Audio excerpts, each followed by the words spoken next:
நீர்நிலைகள் பாதுகாப்பு தன்னார்வ குழுவினுடைய தலைவர் தமிழ்ச்செல்வன் செல்வராஜ் பேசுகிறேன்.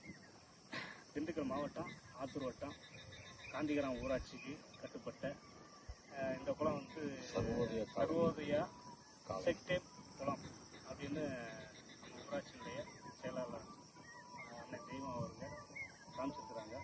எதுக்காக இந்த குளத்தை வந்து அண்ணனை வச்சு பார்க்குறோம் அப்படின்னு கேட்டிங்கன்னா, குளங்களை வந்து எந்த நிலையில் இருக்குது அப்படிங்கிறத நாங்கள் ஒரு அந்தந்த ஊராட்சியினுடைய குளத்துகளை வச்சு தான், அந்த செயலாளர்களை வச்சு தான் பார்வையிட்டு இருக்கோம். எதுக்காக அப்படின்னா, மரக்கன்றுகள் நடனம், இயற்கையில் வந்து பாதுகாக்கப்படணும், நீர்நிலையிலையும் பாதுகாக்கப்படணுங்கிறதுக்காக தான் இந்த ஒரு சுற்றுப்பயணமாக நாங்கள் பயணம் செஞ்சுக்கிட்டு இருக்கிறோம். அதே சமயத்தில் வந்து குளங்களுக்கு வரக்கூடிய ஓடைகள் ஆக்கிரமிப்பு இருக்கா, அப்படி ஆக்கிரமிப்பு இருக்கும் பட்சத்தில் அதிகாரிகள் மத்தியில், அதாவது மாவட்ட ஆட்சியர் அவங்கள்ட்ட ஒரு மனுவை கொடுத்து, அந்த மனுவின் அடிப்படையில் அந்த ஓடைகள் ஆக்கிரமிப்பு இருந்தால் ஆக்கிரமிப்பு எடுத்து அந்த மழைநீர் வந்து தங்குதடை இல்லாமல் செல்லணும், அந்தந்த பகுதிகளுக்கு நீர்நிலை பகுதிகளுக்கு செல்லணுங்கிறது தான் எங்களுடைய நோக்கம். நாங்கள் வந்து திண்டுக்கல் மாவட்டம் முழுக்க அந்த இருக்கக்கூடிய நீர்நிலைகளில் இந்த பணிகளை நாங்கள் செஞ்சுக்கிட்டு இருக்கோம். ஏன் அப்படின்னா, நாங்கள் பிறந்த மாவட்டம், நாங்கள் இருக்கக்கூடிய மாவட்டம்ன்றதால இந்த மாவட்டத்தை வந்து ஒழுங்குபடுத்தணும், இங்கெல்லாம் நீர்நிலைகள் நல்லா வலிமைப்படுத்தணும், இயற்கையை வந்து பாதுகாக்கப்படணுங்கிறது தான் எங்களுடைய நோக்கம். அந்தந்த ஊராட்சியில் இந்த அளவுக்கு இருக்குது. மாசுபட்ட குளங்கள் இல்லாமல் சுகாதாரமான குளமாக உருவாக்கணும். ஆடு மாடுகள் குடிக்கக்கூடிய தண்ணீராக இருந்தால் மட்டும்தான் அந்த குளம் சுகாதாரமான குளம்.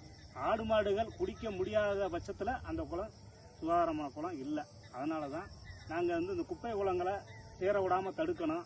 அதே சமயத்தில் வந்து கெமிக்கல் கலந்ததோ இல்லை அந்த கழிவு நீர்கள் கலக்கக்கூடிய குளங்களை வந்து நாங்கள் அதிகாரிகள் மத்தியில் கவனத்துக்கு கொண்டுட்டு போய் அதை சரி செய்யணும். அதை வந்து பழையபடி அது அந்த சாக்கடைகளோ மற்றபடி கழிவு நீர்களோ கலக்காதவாறு செஞ்சு அந்த பகுதியை சுகாதாரமான குளமாக ஆக்குறதுக்கு தான் நாங்கள் இந்த முயற்சியில் எங்களுடைய குழுவின் சார்பில் தொடர்ந்து பயணிச்சுக்கிட்டு இருக்கிறோம். அதே சமயத்தில் மரங்கள் இல்லாத பகுதியில் மரங்கள் நடணும். இப்போ சுற்றுச்சூழல் உலக சுற்றுச்சூழல் தினத்தன்று நேற்று தொப்பம்பட்டி ஊராட்சியில் மரக்கன்று நட்டான். அது மாதிரி வந்து அந்தந்த நாளையும் அந்தந்த பகுதியிலையும் நாங்கள் வந்து கவனம் எடுத்து செஞ்சுக்கிட்டு இருக்கிறோம். இது 2வது குளமாக அண்ணன் வந்து காமிச்சிருக்கிறாரு. இன்னும் வந்து அடுத்த பகுதியிலேயே நாங்கள் பார்வையிட்டு அது மேற்கொண்டு சரி செய்வதற்கும், சரி இல்லாத பட்சத்தில் சரி செய்வதற்கும் அந்த நீர்நிலைகளை வலிமைப்படுத்துவதற்காக பயணிக்கிறோம். எனவே இந்த குளங்களை வந்து ஓரளவுக்கு வந்து நாங்கள் பார்வையிட்டதில் கரைகளை வந்து பலப்படுத்தியிருக்கிறாங்க.